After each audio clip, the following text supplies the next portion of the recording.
Welcome to the Wizard of Radical Self-Respect. My name's Jared Mello, and I'm the Shepherd of Black Sheep.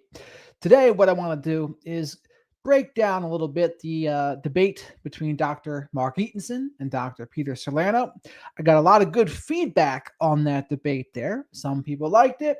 Some people liked the fact that it wasn't as much of a debate as maybe people were expecting it to be. Other people were a little disappointed that it wasn't as much of as a debate as maybe they thought it was going to be before, but I'm going to break it down here. Also, on StreamYard here, I'm not sure if this is any different on your end, but I have a vertical streaming option here too, as well as a horizontal one. Like I said, I don't know if you're seeing anything different, and I don't know what the vertical option even does, but it's there. And maybe it'll make it easier to turn these live streams into shorts as well. I'm not sure. Hello there, Rhodes. What did you think of the interview there, or the debate, I should say? Because I was trying to prompt them into the disagreements, because there are definitely disagreements between the two of them. Dr. Mark Ettensohn, he thinks it's much more defensive in nature, and he thinks it's more trauma-based. Dr. Salerno, he thinks it's more offensive in nature, it's more intentional, and he believes there's a very big hereditary component, biological component, genetic component. And I tried to push him in that direction, but they were kind of a little easier on each other and made it more of a discussion, I would say, than a debate. Ettensohn showed his hand when he defined trauma as being injury. Yeah, I mean, by that definition of trauma, right? If everything's trauma, is nothing's trauma. And I think the same thing with abuse, right? If everything's abuse, then what truly is abuse? And then we kind of get lost in the weeds of the definitions. Now, Salerno did mention that he disagreed with Ettensohn when he had said on Brad Carr's show that if you're with a narcissist, it means there's like a mental issue with you. There's something going on your side of the street. And in regards to that, I would say sometimes that's the case. I think sometimes people might have something going on, but not always. Like, I don't think we can paint with that broad brush in that circumstance, because sure, there can be issues that people have. Somebody might be an emotionally dependent person, and sure, that's an issue. But I do also believe that some people also absolutely get sucked in and fooled. It's what they're used to because of what their parents were like. So they've just been conditioned to believe that the behaviors of a narcissist are love. So, and I kind of think that's a different scenario too. That was my comment. Hope it wasn't too spicy. Got lots of.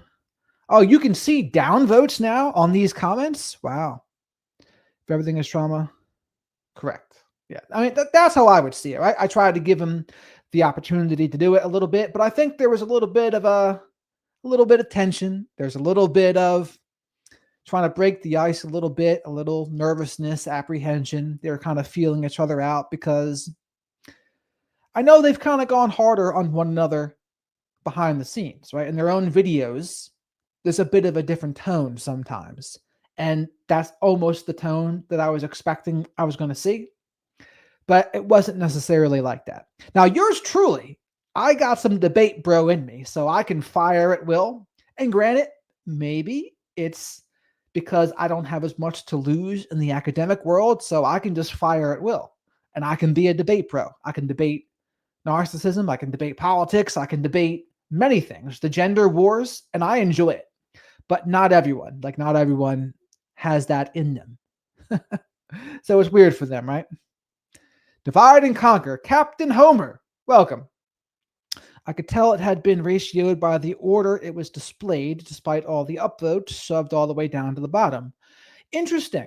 I didn't know that's even how it worked. Well, I know all YouTube comments have an upvote and a downvote button. It's kind of like Reddit in that way. Seagull, welcome. Hey, brother, quick question. What's the glass rod behind? It's my magic wand, of course. It's the reminder to myself and others that the little things in life matter. Oh, I appreciate that. Mirrored psychic inversion theory, MPIT. You have dark circles. What does that mean? Under my eyes, you're saying I have dark circles? Hello there, Leo. Now, again, if anyone can tell me, is there a difference in the vertical versus the horizontal thing that I'm streaming on? StreamYard has this new option. Like I said, I don't even know if you're seeing anything different on your end, but I have both there too, which is interesting. But I guess there's also more areas of disagreement I could have brought up as well, but I just wanted to get into the basics. So when I asked Dr. Salerno why he had said like it's a myth that all narcissists are insecure, he didn't really go too hard in the paint on that answer there. He kind of said a little bit was marketing of that, but I was trying to get them into that, into the back and forth.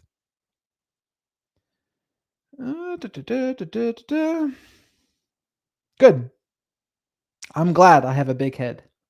On YouTube, you have two streams going at once. The chats aren't shared between them. I wonder how that works, though. Like, I don't know what that even does. This is a new thing on StreamYard, though, so I don't know what it's even about. Like, is this streaming as a short too or something? I don't even know. I guess I'll see. I'll find out when this stream ends here. Vertical is for more doom scrolling viewers.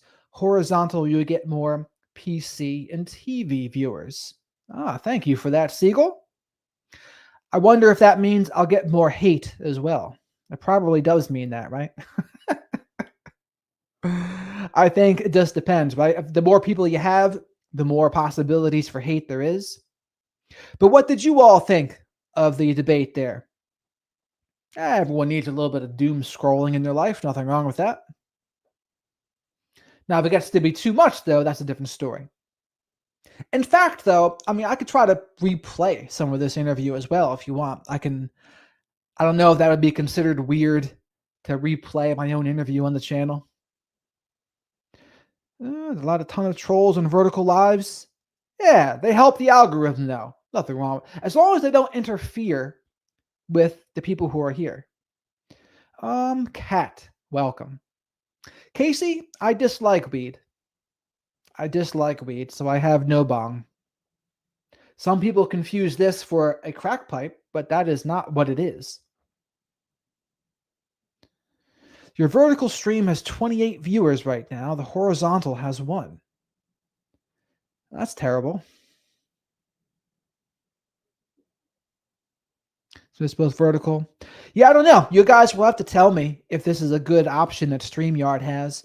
When I set up the lives, this is a very new thing. It said to me, oh, we prefer you to do both. And I was like, all right, we'll see what the hell that does. But we'll see. Yeah, Kat, what did you think of the debate between Dr. Ettensohn and Dr. Salerno? I'm trying to think of the other disagreements that we could have had. Oh, also, I was a guest on Mark Vicente's show today, too, for anyone that knows him. And he's going to be a guest on this show as well. He's got a new movie coming out, The Narcissist Playbook. And so what's going to happen is I'm going to watch that first, and then I'm going to have him on the show after that's released. So that could be cool. Hazel, there was a debate between Dr. Peter Salerno and Dr. Mark Ettensohn on my channel. Check that out if you're interested in that topic, the narcissism topic. I'm afraid I haven't seen it yet, Jared. I've been battling the flu. Cat. How could you, Cat? No, it's okay. Watch at your convenience. Like I said, some people liked it, that it was more collaborative, wasn't as much of a debate. Others, they really wanted to see people go hard in the paint. And people were saying to me, no, they wussed out in front of one another, or they need to be more bold and confident in what they were saying. But I think they kind of chose the more collaborative, nuanced route. That's what I've seen. All right, no, Kat, hope you're staying as comfortable as possible. Yeah, hopefully, right? Hopefully. But what else could we have spoken about? I was going to write down more as I was listening to it, because there's certainly more to go over.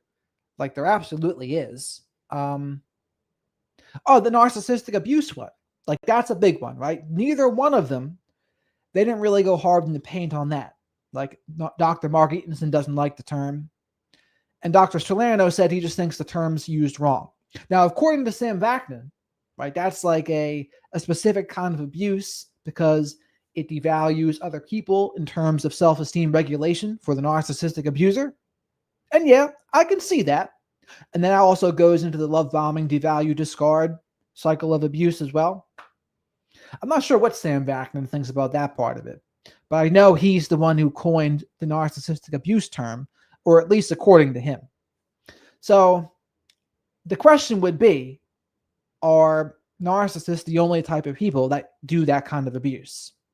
Maybe. I'm not sure what I even think about that.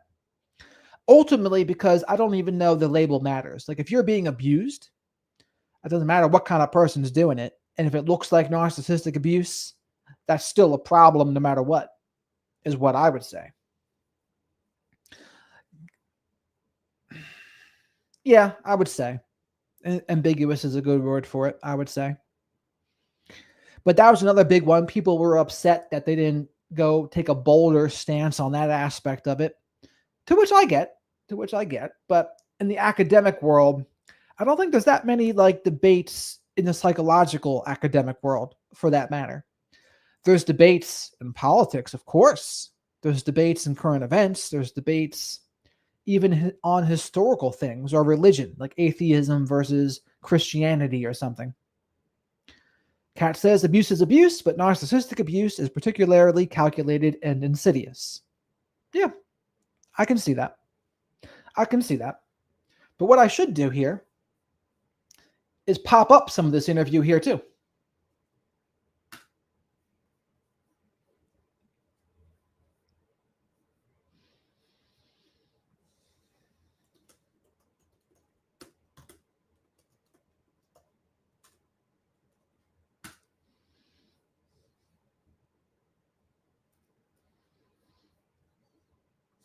There we go. We get George in the chat here too. I went to school for mental health counseling and addictions counseling, but I'm not a psychologist or an LCSW or an LPC or a PhD. But I have lived through it in the family and romantic relationships and friendships in the workplace. So that's where I learned a lot of it from. But then I've also learned a lot from other professionals as well. These lives really help me tonight, Jared, when I start ruminating. Aha! That's one of the reasons why we're here, Kat. No ruminating. Well, the way through ruminating also is acceptance and just feeling the feelings, whatever they are. And yeah, and sometimes that's going to involve ruminating. Nice face hair, bro. Good. Oh, what a good username. Holy fuck. That's funny.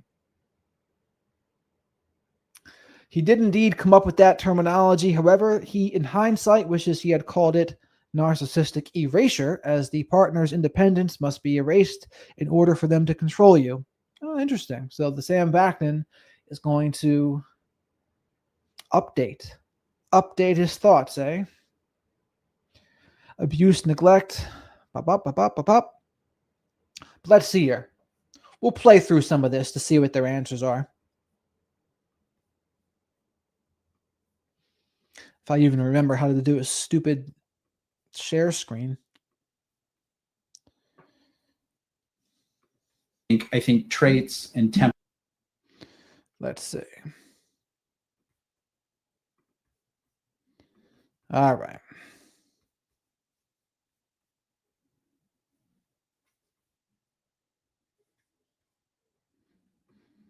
Is that better?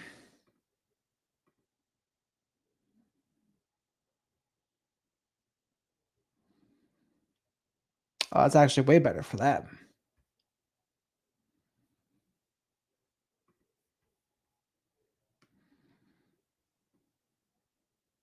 Between Dr. Mark Ettensohn and Dr. Peter Salerno as much as I did. Let's first begin with defining pathological narcissism. Peter, how do you define pathological narcissism? That's a good question. I want to preface what I'm about to say with pathological and narcissism. There are so many different definitions for them, even in the clinical world. So a lot of that's linguistic convenience. A lot of that's different people having different theories. So I would first of all want to clarify that when I use the term pathological, which has multiple meanings, I would say that pathology can refer to something that. So what I think I'm going to do is I'm going to skip through to some of the big points here. Not a huge fan of the dismissal of science, but what options? We say facial hair like proper ladies and gents. Like I said, the vertical people, they have some, there's some trolls, which is fine. So we're going to skip to the 1034 mark, because that's where Mark goes over the seeming absence of trauma. About the seeming absence of trauma in the early histories of individuals with diagnosable NPD, let's say. I think that's just such a complicated topic. I mean, I was reading an article just the other day from 2022, and they were talking about the different factors that contribute to NPD, and their conclusion was basically there are many paths to NPD. There's not just one kind of childhood that produces this disorder.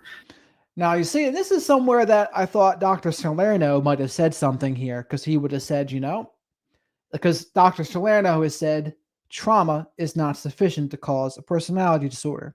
So with that being said, I guess it's still possible there are many paths to NPD. But I think what Dr. Salerno has said many times is that genetic component is extremely important to create that. That's what he has said. So does that mean there's many paths? Again, this is what the debate was supposed to be, right? So Mark believes there is many paths, trauma being a big element of it. He doesn't believe that genetics play no part. He doesn't believe that heritability plays no part and biology plays no part, but that's how it went. It's not just one kind of parenting. And I think attempts to sort of characterize, like the prototypical narcissogenic early environment, I think they inevitably fall short. Now, part of that has to do with how we define trauma. Part of that has to do with how we define narcissism. Part of that has to do with the limitations in our ability to really gather this kind of data. We rely on self-reports, but that intersects, as we know, with the individual psychology, right? And to time out also, ultimately, I do think what Dr. Mark Ettensohn is doing for narcissists is a good thing. I think there should be treatment for them, for those that want to get help. In the rare cases that they do want to get help, because most of them, as we all know, they don't. Now, the only issues I would really have with it is if they try to act like other people are talking about it wrong, and they'll blame other people for saying, oh, you're creating the stigma, which makes narcissists not want to get help. To me, that's a little bit blame shifting of a thing to say. But ultimately, what he's doing, I'm all for what he's doing, ultimately, in terms of helping the narcissist, that is. Now, I would say it's a danger in some cases for people that have been victimized to listen to that, because it would not be very good for them to hear. It could kind of twist them up into a pretzel. And I think they do need a little more black and white in the beginning, because that's going to be more validating for them. If you're stuck in a trauma bomb and you're extremely confused, that's a very difficult place to be. And if you listen to too much of a compassionate view, when you're still in it, you're in the thick of it, that can keep people stuck in the trauma bond even more. So I think that's where some assertiveness, where Dr. Salerno would come in and say, nope, they're doing it very intentionally. It's very offensive and they know exactly what they're doing. I think that can break them out of the spell more so. So that's a big caveat there too. People can suffer complex relational trauma that's devastating and have absolutely no idea what they've been through, because that was the air they breathed. I mean, it didn't strike them as aberrant in any way. It can also intersect with defensive constellations. People can actively, unconsciously minimize the amount of distress that they were in during critical periods of their development. We know that happens in avoidant attachment styles, for instance. There's poor recall for emotion. And that's another thing they disagree with that we didn't get into. So Ettensohn thinks that there's can be attachment styles that narcissists have, dismissive, avoidant, etc. Maybe even sometimes fearful avoidant.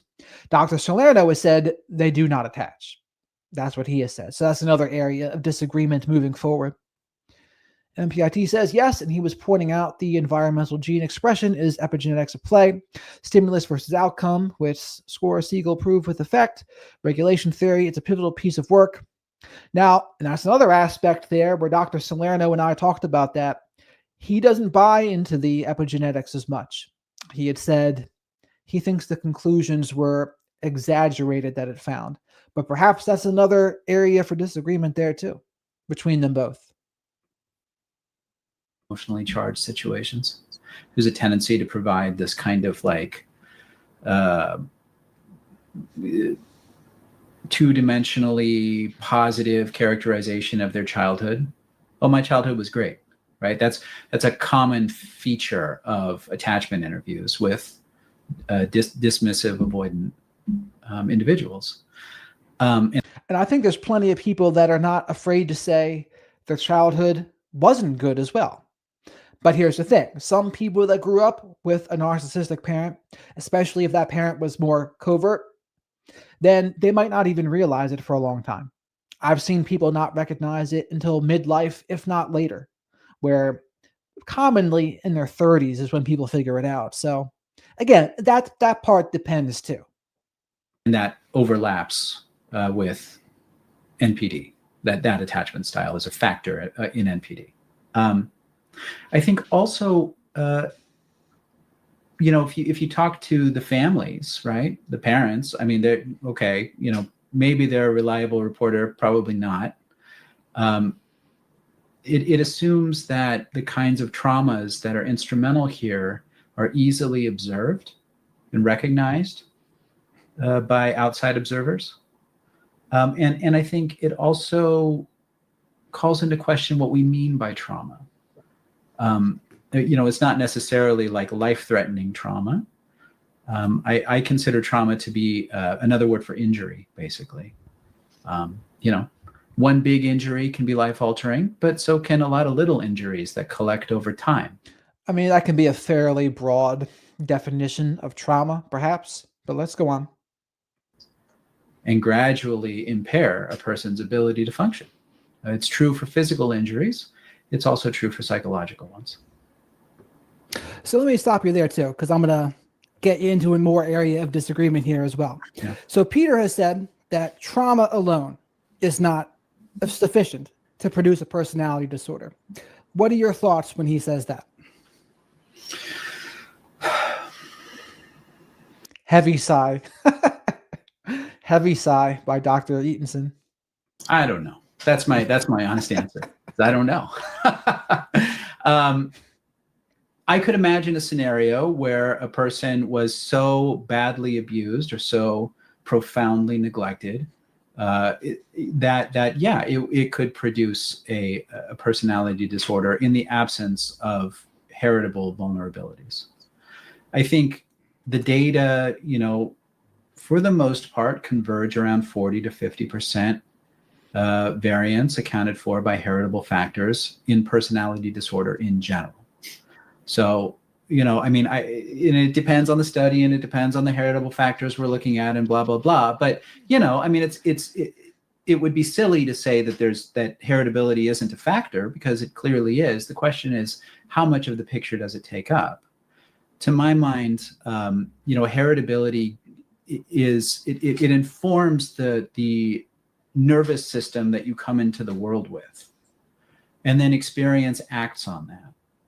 And in the absence of adverse factors, I think you'd be hard pressed. I would be hard pressed to agree that it could result in a diagnosable personality disorder. I think traits and temperament describe tendencies, but not dysfunction.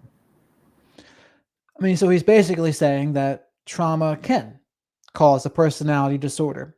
And then the big thing with that would be, to me, how are you diagnosing the personality disorder? Are you diagnosing it via the DSM criteria, 5 of 9 traits, 5 of 9 behavioral traits that are persistent and pervasive across many areas of life?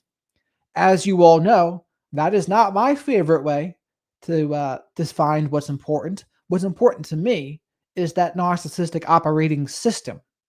The narcissistic operating system has the grandiose false self, usually antagonism, usually lack of empathy. Those 3 things there, to me, that's what's more important. And those people are the ones that it's all about image, it's all about narcissistic supply. And I think there's many versions of that narcissistic operating system. There's less severe, moderate, and more severe versions. But if someone even is less severe, you're going to see that. And I bet you a lot of less severe versions, they're not going to get diagnosed with NPD because it's so easy to miss, honestly. And there's also people that have an issue with the NPI, the narcissist. That's how people measure narcissism in the clinical settings. Dr. Ettensohn, he does also diagnose people as well. And I know he has said he's had issues with the NPI and how NPD is diagnosed. So food for thought. I think to get to dysfunction, to my mind, dysfunction is injury. To get to that, you need to have been injured. And what are your thoughts on that, Peter? So when I think about traits, I think about from an evolutionary perspective. I think that these traits needed to be extreme in certain historical contexts in order to adapt and survive. Right. And I believe, traits are passed from our ancient DNA. Traits survive because they serve. So one thing real quick here. So as MBIT says, we have to remember the narcissist is emotionally stunted at around 3 to 6 years old. So we can see the early impacts and those differences harden and evolve. Now, I do say they're like emotional 4-year-olds, but I know Dr. Salerno would say not necessarily accurate. He would say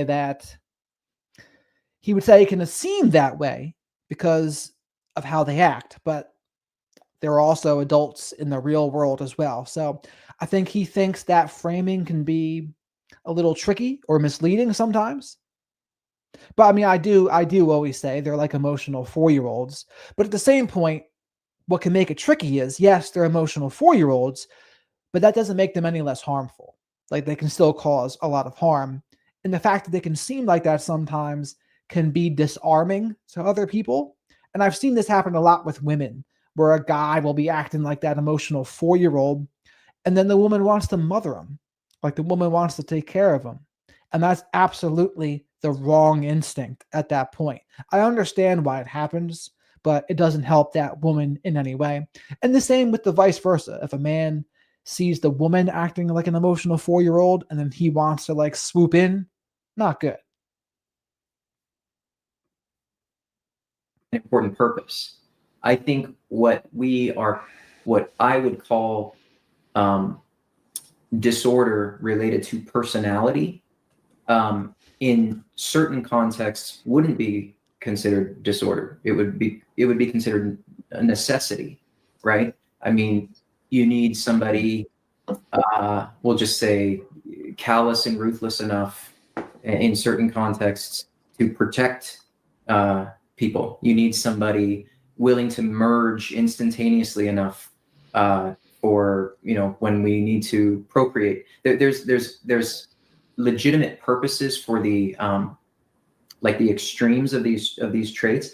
I would say that the people who are exposed to trauma, who already sort of have that inherent trait profile, and again, we would have to define trauma. You're defining it as injury.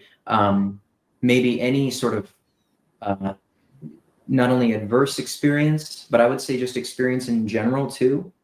People select and modify their environments. I would say if somebody has the propensity to be pretty entitled, and then they start experimenting or exploring with that in relationships, maybe they see how far they can push somebody and then it benefits them.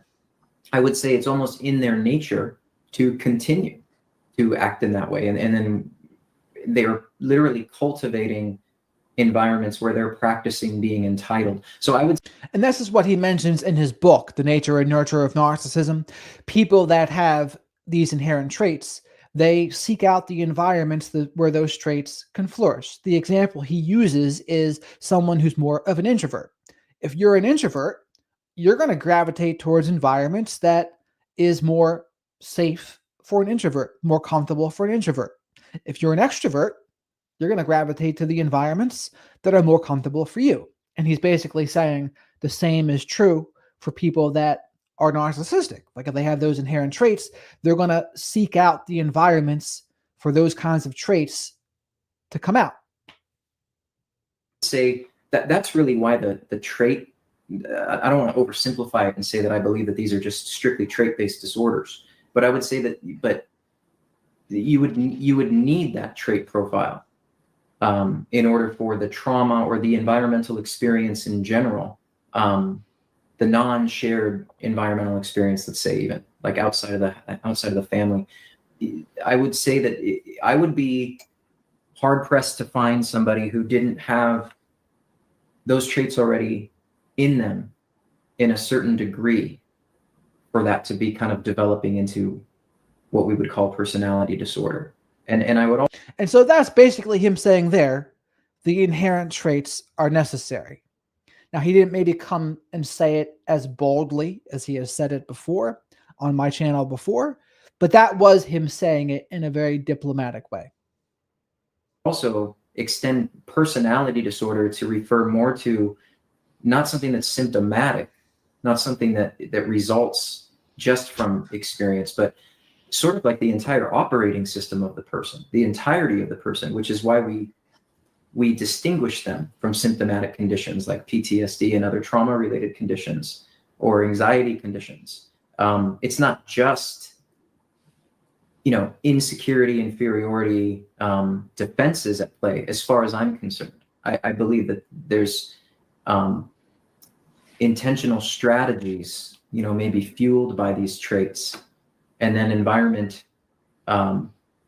certainly influences that. But we also have to remember that when you have these traits, just like we all have certain traits, that also informs how we perceive and respond to our environment. So somebody who has a pretty significant degree of entitlement is going to perceive social interaction and respond to it differently than somebody who was extremely avoidant, let's say, or extremely timid. Any thoughts on that, Mark? Yeah, I mean, I think, every child is different, right? Even in the same family, even to a certain extent, identical twins. There's, experience acts upon the system and it brings out differences, differences in gene expression, right?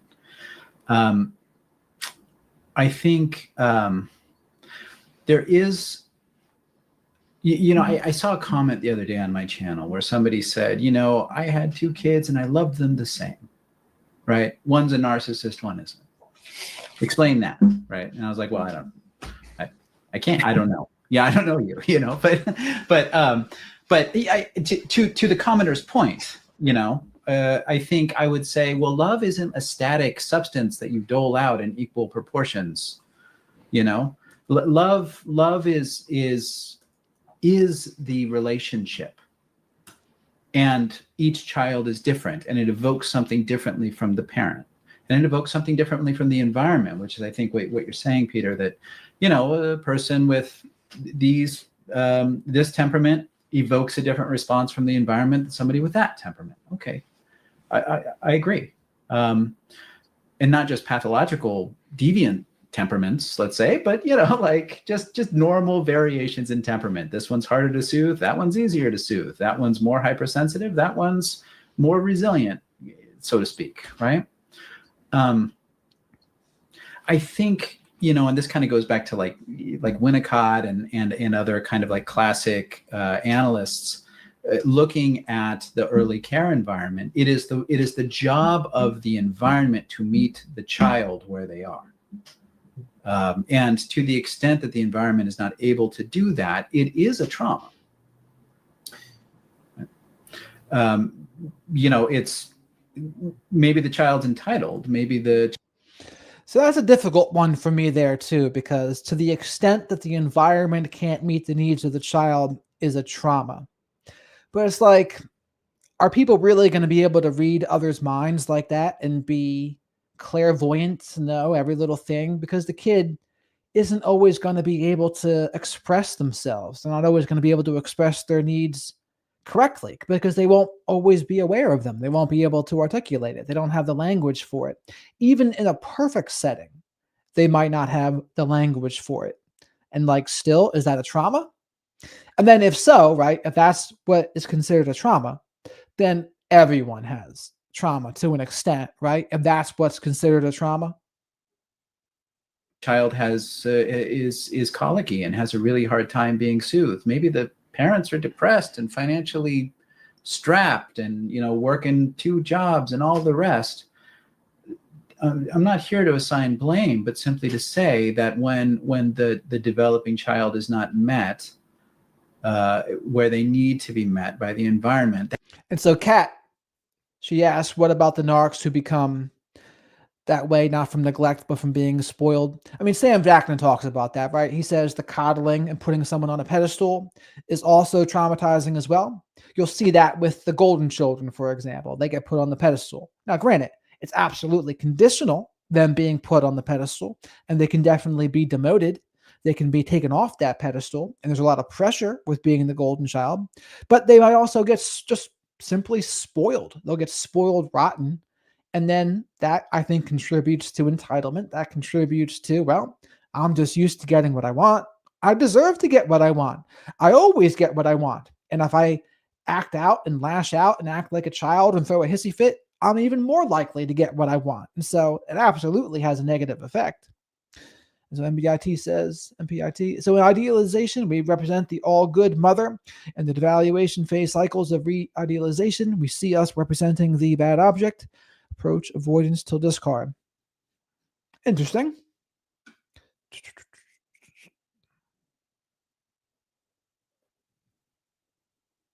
Yeah, I mean, I can see it. I guess some of the things would be also, I don't know if it's always so, if it's conscious or all unconsciously that's going on. And if it's all unconscious, it's like, how do people know that's really what's going on?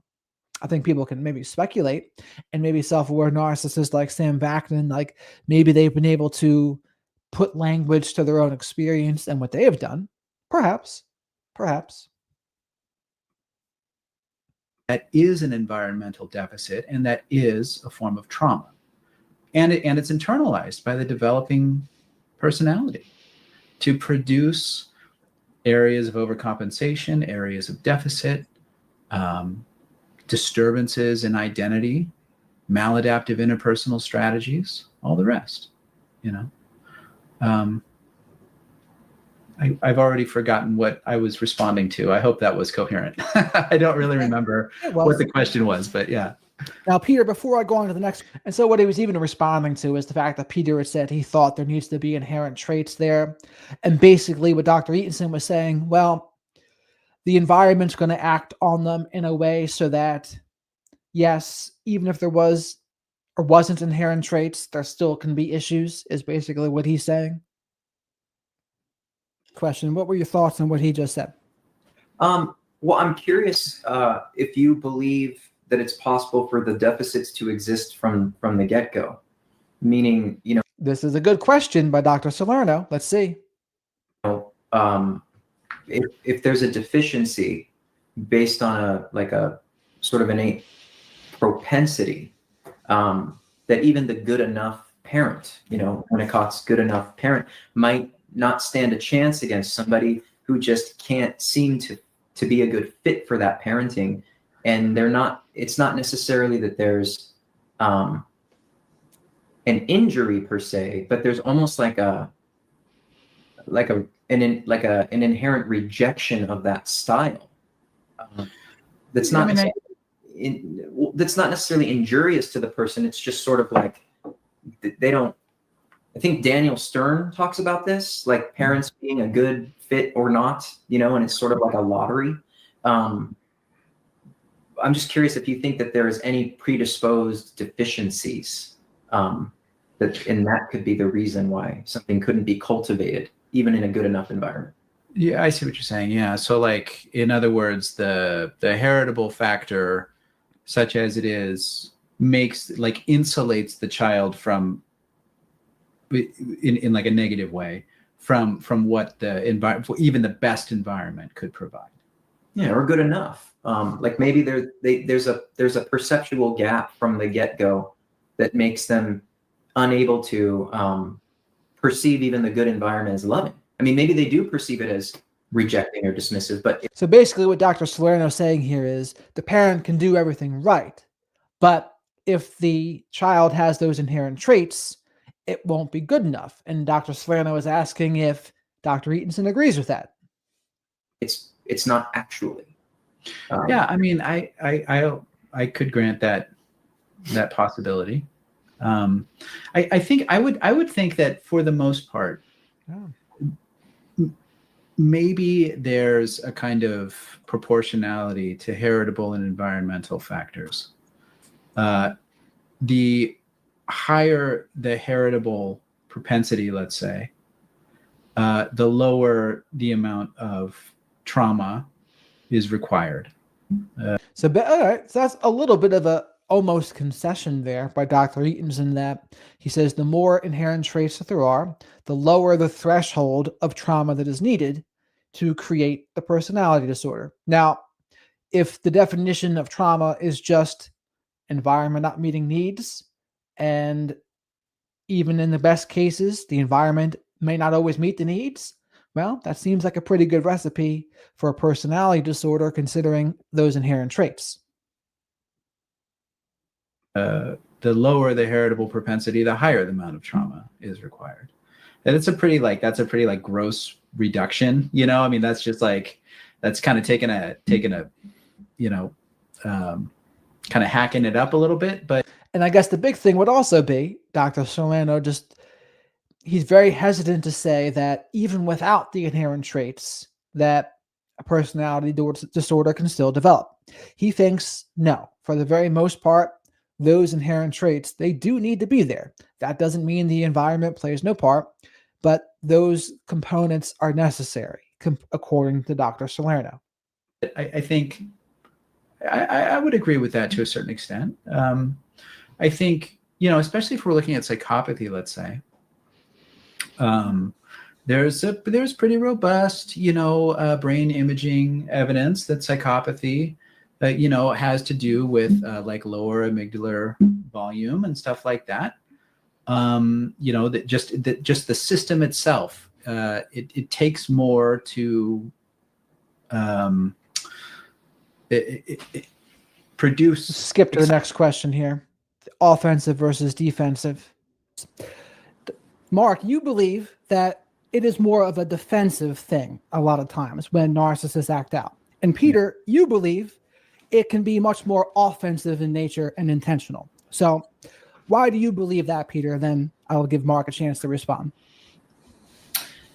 Well, one of the reasons I believe it is because I think both clinically, professionally, and personally, I've experienced the intentionality of exploitation and types of behaviors that really don't factor in the harm that they're going to cause the other person. It's sort of like a means to an end. Like I have a need. Let's hold on a second. So Kat says, what about if someone has experienced trauma at a later stage in life compared to childhood trauma? Could both scenarios still develop NPD? I would say no. I mean, the traumas need to be there even if you just believe the environmental aspect, they have to be there in childhood. Like MPD does not develop after a certain point. Now, Salerno would believe that those inherent traits need to be there, period, or it's not going to develop. Yeah, I'll definitely do that. I'll definitely do that, Mark, as well, for sure. 2,000 separate diagnosed individuals as well. I think it's been some 20 years of research, so he holds water. He revealed the patterns to perfection, which we all use today. I mean, I don't think Sam likes me, but I might try to talk to him about some of this stuff here and see what I can do with that. I have a desire, I have a want, I'm going to find a way to make that happen for myself. And there's not an internal brake pedal, like enough empathy or enough conscience online. It's like the conscience is ineffective enough in those moments for the person to really be self-serving enough. I think that that's certainly directly related to what we would consider narcissistic. And so that's one thing. I think just experience lends itself to the possibility that there's, of course, we all have defenses. We all have defense mechanisms. We have ego defenses that develop out of necessity. But I also think that we have offensive strategies that are strategic out of necessity. From our evolutionary history. I think there are times people have needed to be self-serving and ruthless to the extreme to survive. I don't believe that. And that's an interesting argument there from Salerno as well, that, and I do agree. I read a book once called The Wisdom of Psychopaths, and there are certainly some of those traits that get passed down. I mean, and let's boil it down just to the dating world in general. Narcissistic guys that have dark triad traits are very likely to be successful, very likely to have resources. Many times they're also attractive too, and they get selected. They get selected by women. And so those traits are absolutely reproducing in abundance, if you ask me. Because look to any woman that you know. It's like, tell me one, show me one that doesn't say she's dated a narcissist. They almost all say they do. I'm not saying that to blame them. I'm just saying that to point out the reality that tons of those traits are being selected for, evolutionarily speaking. Narcissists are completely walking around all the time, unconsciously defending themselves as a result of the injuries they suffered. I believe that sometimes they are very clear and conscious about what they are doing, and they do it because it benefits them. So I'm not saying that there aren't defenses at play. I would say that it's not just defenses at play. What are your thoughts, Mark? Yeah, I would agree, except I would say that the parts that are more offensive, I see them as the products of distorted self and object images, and a psychological difficulty in appreciating that other people are themselves subjects in certain states of mind. So the term for this would be mentalizing, basically. Mm-hmm. Understanding that what's in my mind is not the same thing as what's in the other person's mind. Understanding that if I inflict harm on a person, that harm has lasting consequences and can't be magically erased or undone or obliterated by simply shifting my mental state. And this is not just for people with NPD, but this is an issue across personality disorders. Mm-hmm. So this is also partially where the confabulation argument comes into play. Sam Vaknin talks about confabulation, where he says basically that they actually do truly remember things wrong in order to keep their sense of self intact. So what appears like gaslighting is truly just them confabulating, is something that Sam Vaknin would say. I don't know. I think sometimes that can be it. I've seen that where this is when it seems like they're truly seeing life through a distorted lens. and they seem convinced that they're absolutely correct, but the viewpoint is clearly distorted. It's like, what's going on in that case? Is it intentional gaslighting, or is it simply confabulation? I think it could be either or, depending on the situation. It just depends.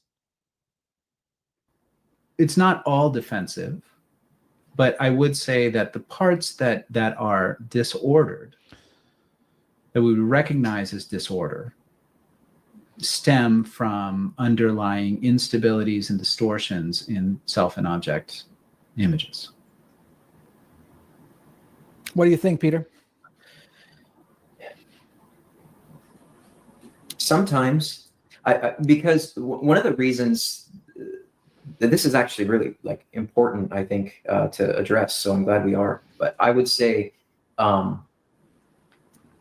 there have been times when, in clinical practice, I've been working with these individuals, and they, in moments of clarity, they very much admitted how much they felt justified and entitled to retaliate following not a defensive reaction, but sort of like time has lapsed. There's no more threat or perceived threat. Now I have the sense to want to do this thing to this person, as long as I don't get caught. I'm not concerned with being bad so much as being perceived as bad. And so I would say that, can we call that a distortion? Yeah, I mean, certainly. But I also think that I think some of these individuals absolutely wouldn't want to give up if it is in fact a distortion, or even, let's say, a mentalizing deficit, like an inability to mentalize properly. They wouldn't give it up for anything because it works for them. And so they're benefiting from it. It's not just that they're suffering or in distress and then this is a reaction. I would say that there's a lot of primary and secondary gain for being this way, because it gets these people what they want in a lot of ways. And I don't see them all the time as walking around as these sort of dissociated victims of circumstance, so much as they are getting pretty clear and strategic on how they can manipulate people. And I think, in a way, sometimes they can both be correct with this. I think sometimes there can be some ways in which the narcissist is acting defensively. Think about when they're hypersensitive to criticism and perceived criticism, and they lash out. That could be an example of the defensive part. But then on the other hand, there are other times when I do think Dr. Salerno's correct, and they absolutely are just getting what they want. They are getting rewarded from these tactics. So they might see it when they might act out defensively first, for example, from being hypersensitive to criticism. They act out. And then they see it actually has a positive effect for them. Like, oh, I lashed out and I was able to get what I wanted. The person backed off and they stopped doing what I didn't want them to do. So now I know maybe I can use this in other scenarios now. And then when they do that, and maybe they start doing this as a kid, and maybe it cements and crystallizes in the teenage years, perhaps. And then it becomes second nature over time. Which one is it? Is it defensive, or is it offensive intentional, or they just do it so second naturally that they don't even need to think about it anymore? And they know, well, when I want something, I'm going to go on the offense here, and I'm going to do whatever I can to get it. I sure do think that is what it is a lot of times. Can it also be defensive sometimes? Sometimes. But I do think the offensive part absolutely happens. Absolutely.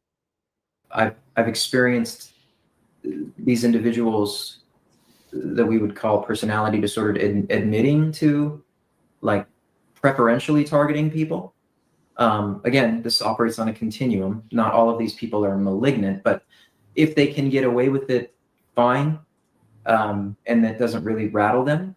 And this is why I would consider these individuals different than, like, the people that we typically refer to as neurotic, who have these internal conflicts. They have all the same defenses, Mark, that you're talking about. They have all the similar injuries, but there's just something a little bit different about them in their operating system that makes it okay for them to continue in this way, despite severe consequences even to themselves.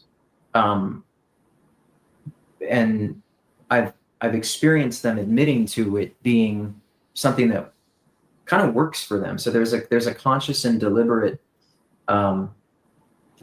aspect of it that can become automatic and habitual. But I just don't see everybody operating from defenses. I think that there are some exceptions to that. Yeah, I think this kind of again gets down to what like we call disorder. You know, I would say that it is what you're describing. You know, the inability to sort of learn from experience that to my mind is symptomatic of the lack of a reflective capacity. Basically, again, these are ego functions that are either not there or they're there inconsistently or insufficiently. The ability to bridge reflectively between different self states, that I do conceptualize as the function of. And that's one thing I could have went over with Dr. Ettensohn too, is does he believe in covert / vulnerable narcissism? Like he believes the distinctions that can be a covert and overt, or does he believe no, they're just self states and that narcissism is narcissism. It can sometimes be overt. It can sometimes be covert. That's another thing to go over. I don't even really know what Dr. Salerno thinks about that.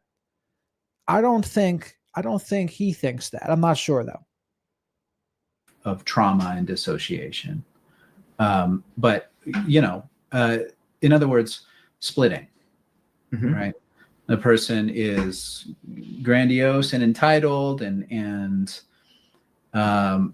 engaged in a self-justified retributional fantasy, right?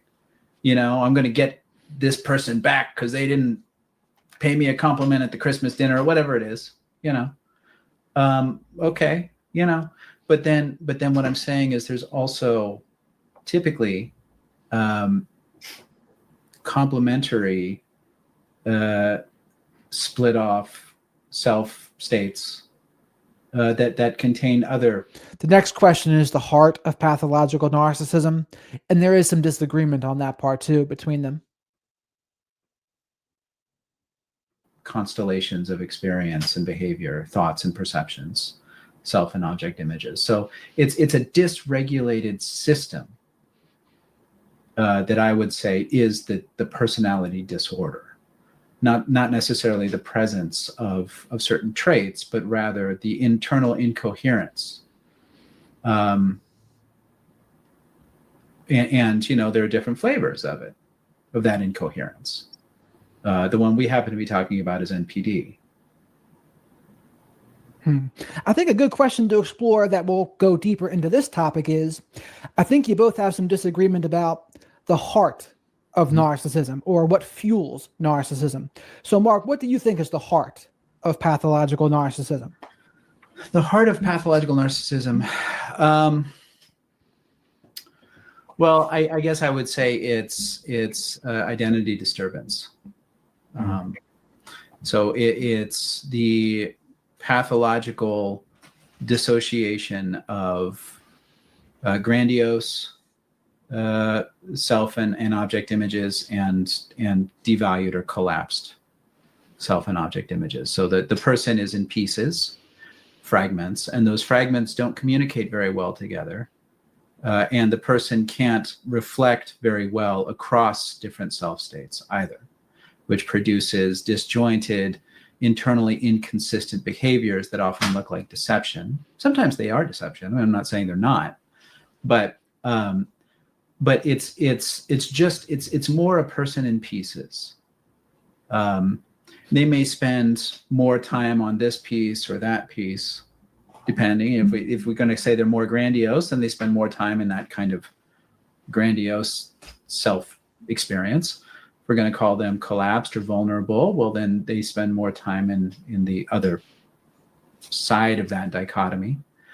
But I think the field, or at least parts of the field, are converging on defining pathological narcissism as a higher order, dysregulated system. It's, in other words, it's not just the grandiosity, right? It's not just the collapse. It's both. You need both to produce a disordered system that we would call pathological narcissism. So I guess that's what I think kind of the engine is underneath of it. We could get more specific, and I would say, well, there needs to be a grandiose component.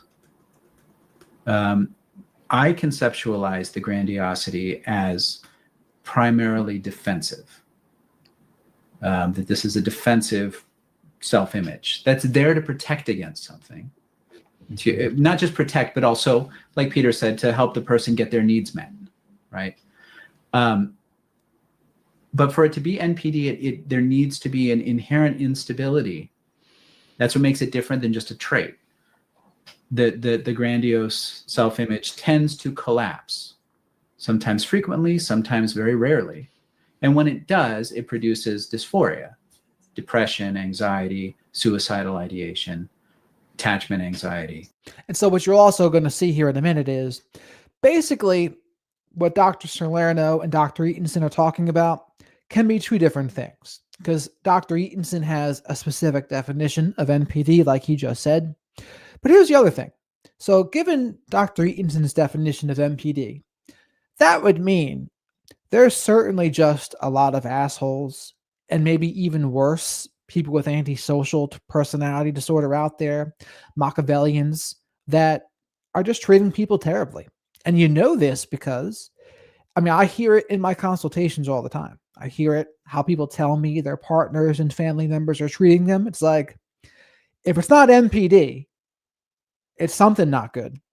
And again, I don't really care what the label of it is, whether it's NPD or what I would consider a diagnosed asshole or antisocial personality disorder or whatever. Doesn't really matter to me what that label is. A problem is a problem. Even the narcissists that try to consider themselves autistic or to have ADHD, that absolutely happens too. And granted, they can be comorbid, but at the same point, you got to watch out for people that want to use their diagnoses as an excuse for their behavior. That is not good, regardless of what their true label is. Stuff like that. And Peter, what do you think is the heart of narcissism, or what fuels narcissism? I would say it's excessive investment in one's image at the expense of any authentic self. And I think what causes the investment in the image at the expense of the authentic self, or the failure to cultivate a self underneath the reflection in the pond, right? We're talking about Narcissus, where I don't think it's from injury solely. I think if you have a degree of grandiosity that is like so severe, I think that obviously what's missing from that, right, is if you're overly grandiose, you don't really have a concept of equality, right? You can't see other people as equal. I also think, as I'm thinking out loud here, so I'm going to go on a little tangent, but I promise it's related. There's a difference between the borderline and the narcissistic personality organization, and what I would say there's a difference between those terms and like NPD and BPD. I'm not sure if you differentiate between those, or Mark, or if they're all the same. But we talk about the kind of what you're describing is like the lack of the integrated self and the splitting. I'd say people who aren't pathologically narcissistic experience all of that. They experience the dysphoria, the insecurity, the inferiority, the feelings of needing to compensate, the extreme sensitivity, the paranoid anxiety. But I wouldn't refer to all of those individuals as narcissistic in the way that I would refer to somebody who has NPD. So I think maybe we can sift through that a bit too. Yeah. I mean, the way the way I think about it is kind of a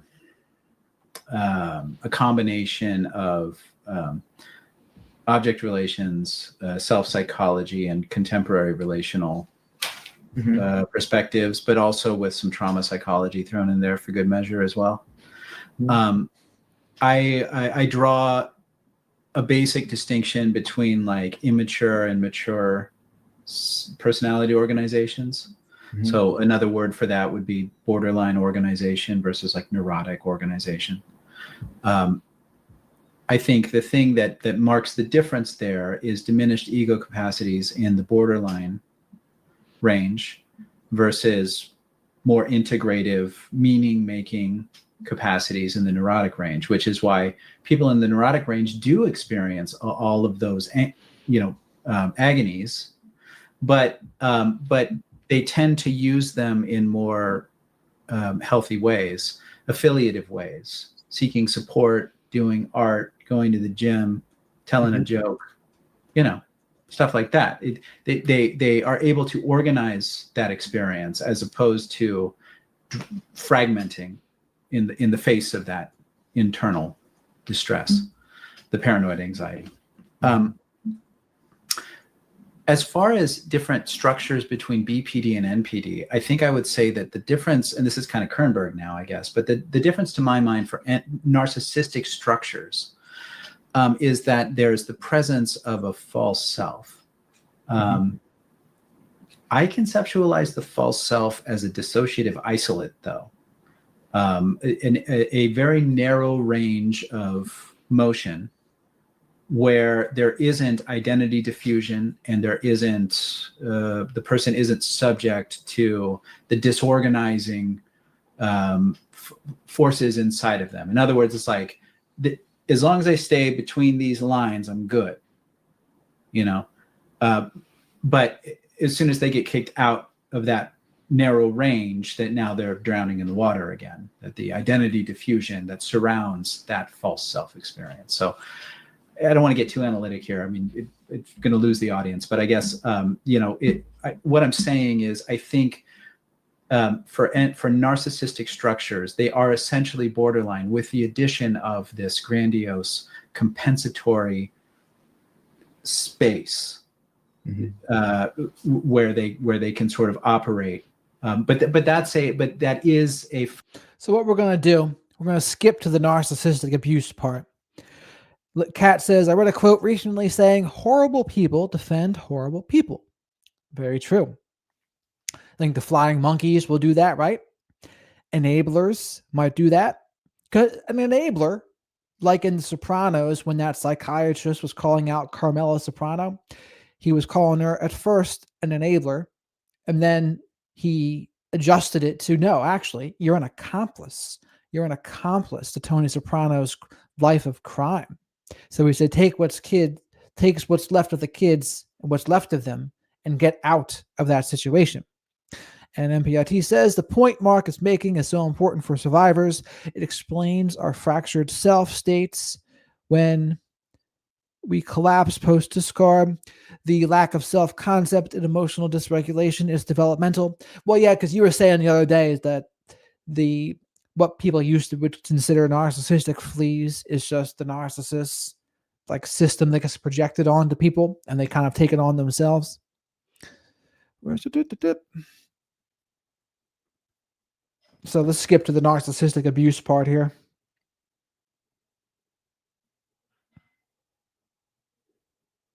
$59.46.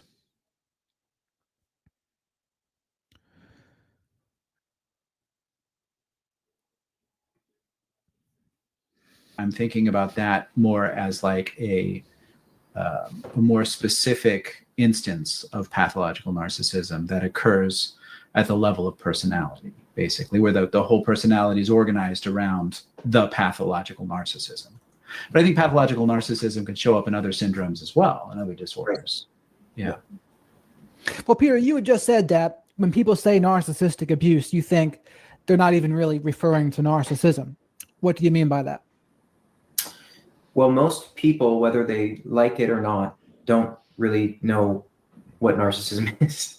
So when they use the term, they're using it as sort of this umbrella term to describe any from anything from a disagreement in a relationship to an isolated behavior like infidelity or And this definition by Peter here, it's a little more surface level in comparison to, say, what Sam Vaknin might say about narcissistic abuse.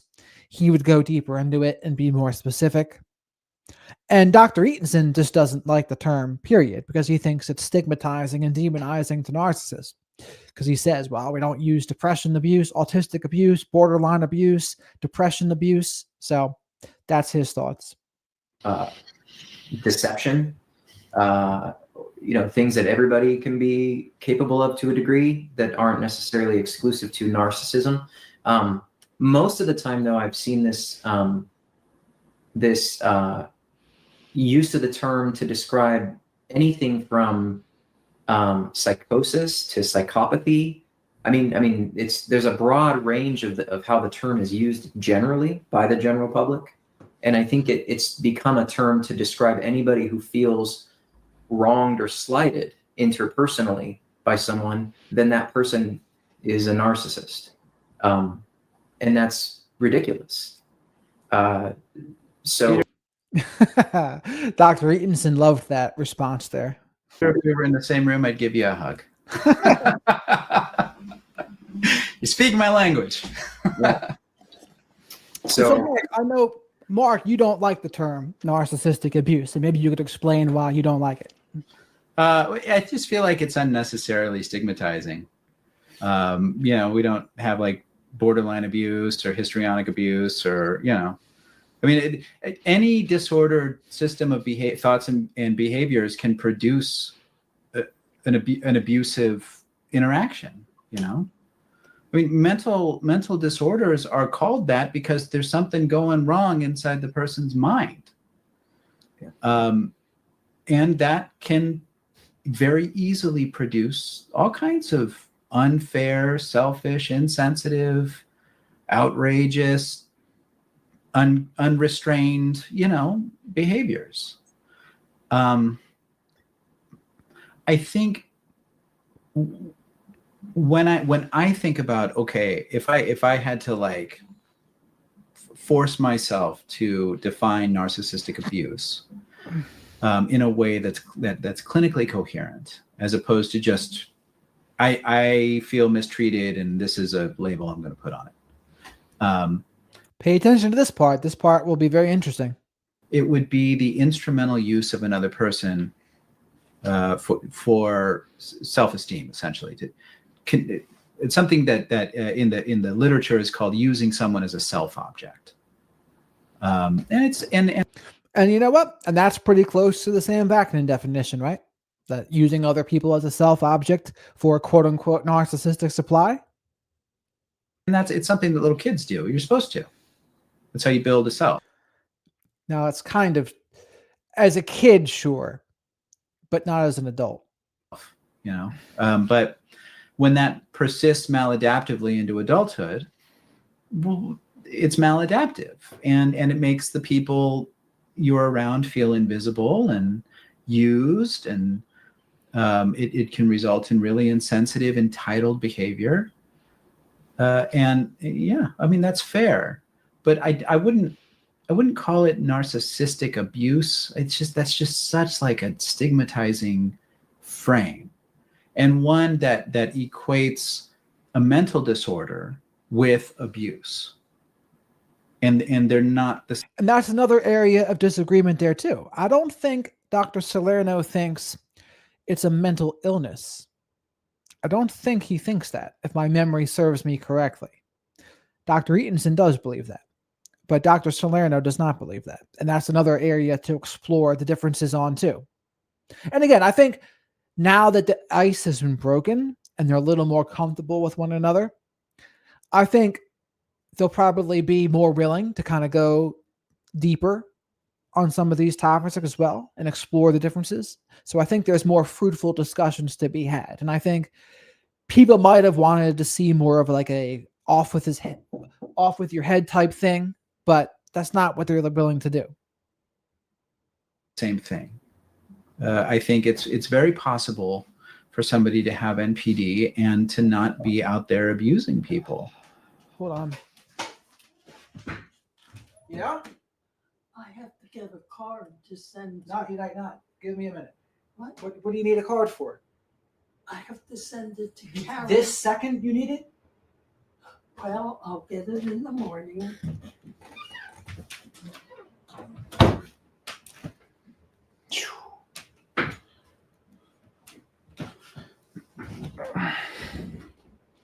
In fact, I think a lot of times people with NPD act in. They abuse themselves because of their perfectionism, because of their internal fragility, because of splits between omnipotent, grandiose expectations for themselves, idealizing of relationships, and then the other side of that coin, which is the collapse, into depressive suicidality. I've worked with lots of people who I diagnosed with NPD, and their primary presentation was, I'm just not doing it well enough. Their interpersonal experience still. And that would be more of the vulnerable type, if you ask me. Still dominated by feelings of envy, right? There's still being a kind of chronic absence of empathy, because they're so hyper focused on what everybody else has that they don't. But the narrative conclusion that's drawn from that is, I'm not good enough. If I were just better, then I'd have all those things. So, Peter, what are your thoughts on the term narcissistic abuse? Do you find an issue with it, or what do you think? I find issue with it because I think it's misleading, and it's not accurate. I agree with Mark on that. It's inaccurate to describe, I think, what people are attempting to describe. So he's not going into the specific definition of exactly what Dr. Ettensohn even said about it's using someone else for self-esteem regulation and that pattern. So I guess he's not touching on that aspect. First of all, like all kinds of abuse that don't involve narcissists can if you really look at what people are calling narcissistic abuse, could fall under that category. And so it's misleading to refer to it as narcissistic, exclusively narcissistic abuse. I think there was something that you said, Mark, that I wanted to comment on, but it's left me. When I said the word envy, there was you had a reaction. So was it something related to that? Something about narcissists not always being abusive to others, and sort of they can abuse themselves. Yeah, thank you. I think that you run the risk for a lot of people. It's really hard for them to hold both of these at the same time, where somebody is inflicting a lot of pain onto somebody else. I would say both defensively, but also intentionally at times, right? Because they matter more to themselves than you matter. But I would also say there's this idea when we use narcissistic abuse that the narcissist is completely malicious, void of distress, in a way where they're conspiring constantly behind the scenes, and then they can't wait to get you. I don't believe that people who are narcissistic are walking around like that. And I think narcissistic abuse, that term, there's this meaning in it that's what people think is going on. That the moment they wake up, and even when they're dreaming about conspiring to destroy people. I don't believe that. I believe there's actually something, and I'm borrowing this from a gentleman named Gregory Lester. He talks about the difference between passive and active grandiosity. And a lot of narcissists are passively grandiose. Psychopaths are typically more actively grandiose, meaning if they feel wronged or slighted, they're going to show you, right? They're going to retaliate in a very cruel, callous way. I don't think that narcissists, I think that's what a lot of people think narcissistic abuse is. And I wouldn't agree with that. I wouldn't agree that it's this constant, conscious conspiring to destroy to them. This is something that they're kind of. So you're going to the next area of disagreement here. It was at 114.10. Co-creating. So I do want to make a distinction. I think, Mark, I don't know if we would fully agree on this. I watched your interview with Brad Carr, which I thought it was a great interview. I think at the very end, there was a question about, I think he sort of asked you, I'm paraphrasing, but do you think that people, intentionally exploit? And your response was sort of like, if that's the case, the other person would also likely have some pathology too, if they're kind of inviting that in to their life and kind of relating to it on a longer term basis. I would disagree with that. I would say that separates us. I think there are people who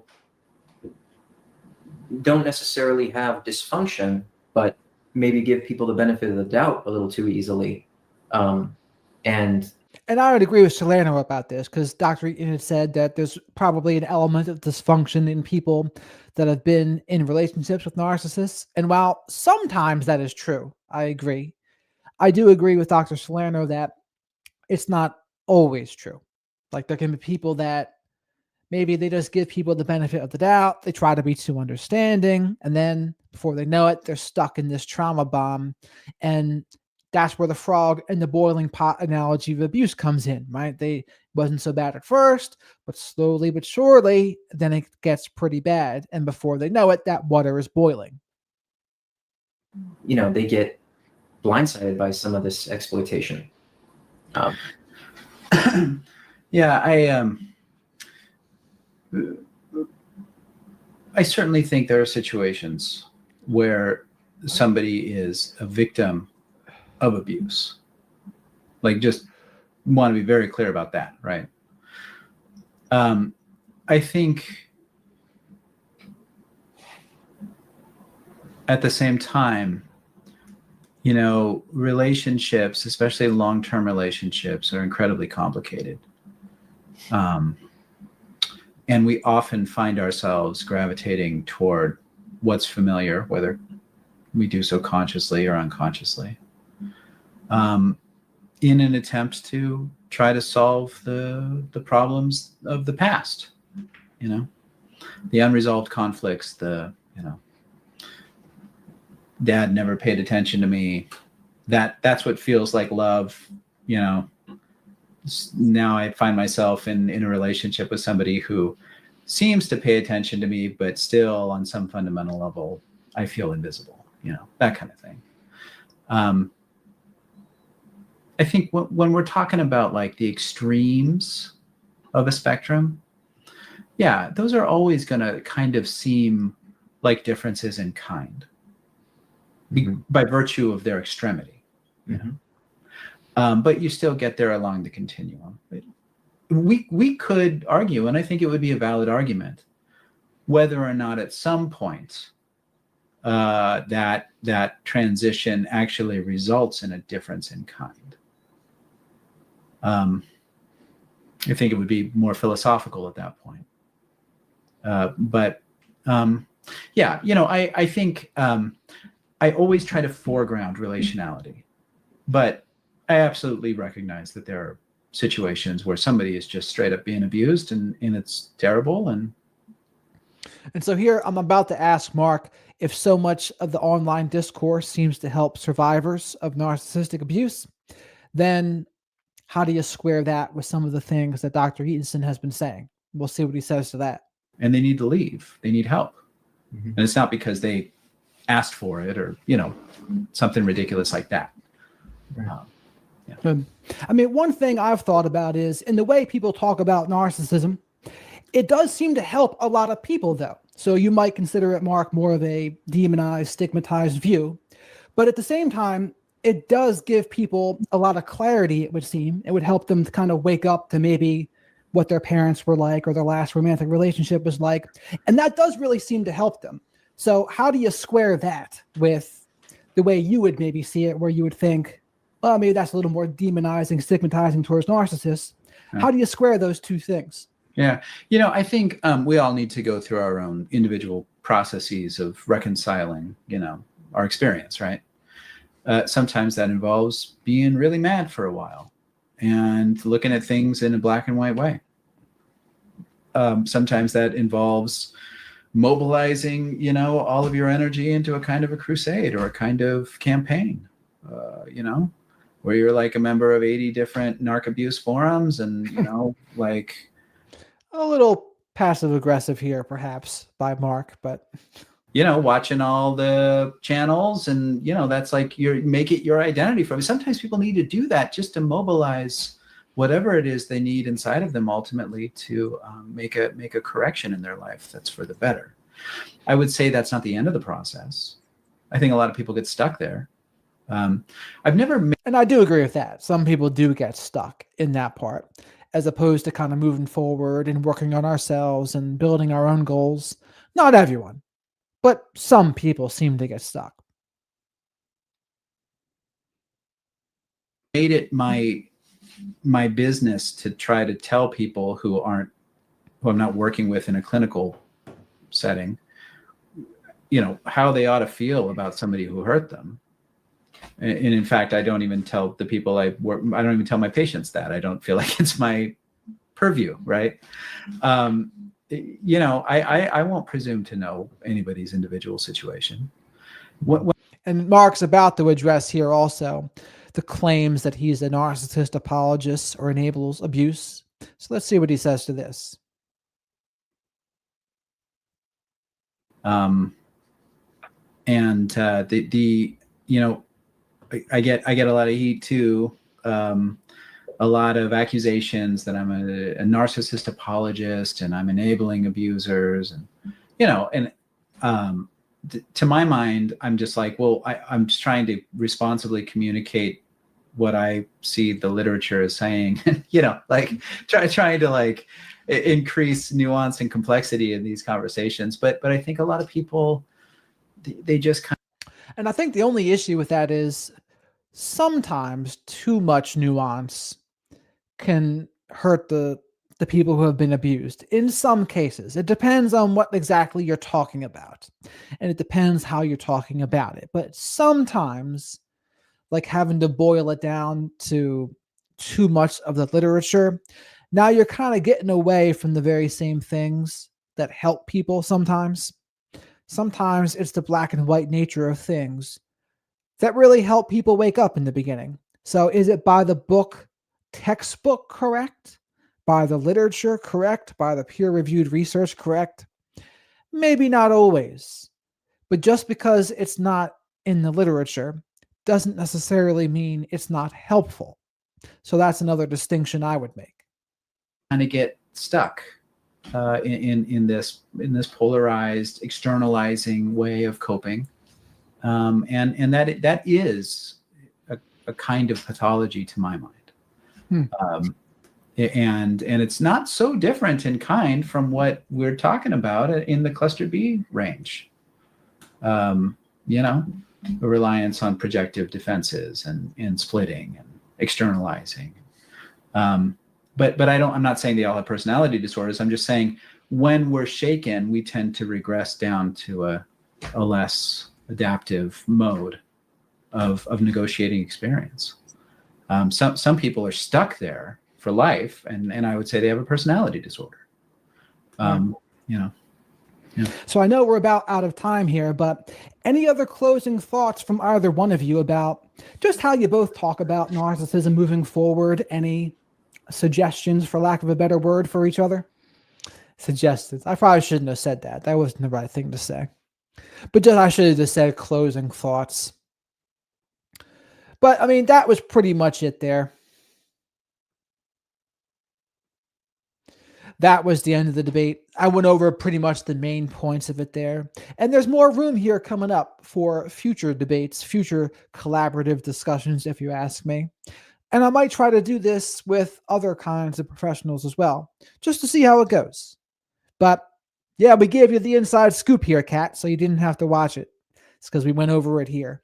But I basically went over the important points of that, the bullet points, and people are still watching. People are still coming to their conclusions, and we'll have to see. But I think coming up next, what I'm going to do in my next live stream, I'm going to break down, you got it, Mark. I'm probably going to go over Dr. Romney on the Diary of a CEO, probably do some more video breakdowns in that way.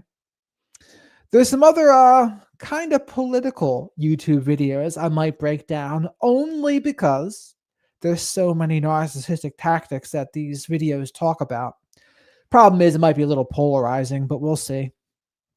You'll love George Simon, Lee B. I'm excited that you get to explore him for the first time. Yeah, In Sheep's Clothing and Character Disturbance and the 10 Essentials of Character are George Simon's 3 books that he's most proud of his last one, but that's not the one that gets him the most attention. In Sheep's Clothing and Character Disturbance, they're much more popular, but Dr. Simon really likes the 10 Essentials of Character. Also, I discovered Dr. Simon because many moons ago, he was on Meredith Miller's show. And Meredith Miller interviewed him 6-7 years ago now. That's where I found him. But there's many things to be watching, many things to watch, many people to learn from, many other professionals even in the space that I haven't had on the show. So we'll have to see what happens with that. I'm going to try to interview some people that are not even in the space as well, people that are adjacent in other ways. I think that could be interesting as well. But with that, everybody, I think I'm going to rock and roll for now. But I'm glad you were all here. So Kat, Rhodes, Lee, Mark, everyone else that was here. George gets another demerit for not being here. So, and Ellie wasn't here, surprisingly enough. Old Bear and Young Bear also are not here. Tisk, tisk. But anyway, over and out, everybody. Till the next time.